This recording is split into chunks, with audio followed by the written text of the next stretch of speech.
যদি আমরা সকলে মিলে করি তাহলে সকলে আমরা জান্নাতের ঘর দিতে পারবো।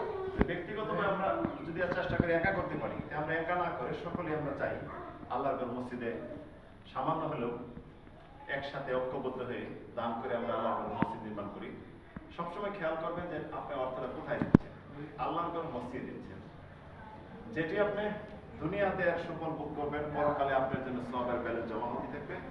এবং আল্লাহ সুবহানাহু ওয়া তাআলার যেটা ওয়াদা, রাসূল যেটা বলেছেন, আল্লাহ রাব্বুল আলামিন জান্নাতে একটি ঘর দিবেন, এর থেকে আপনার আর পাওয়ার কি?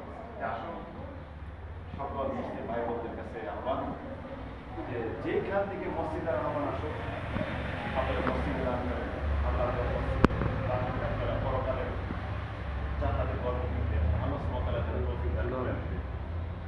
এটাই কামনা করে আজকে সকলের কাছে আবারও কামনা করতেছি, চাচ্ছি যে আল্লাহ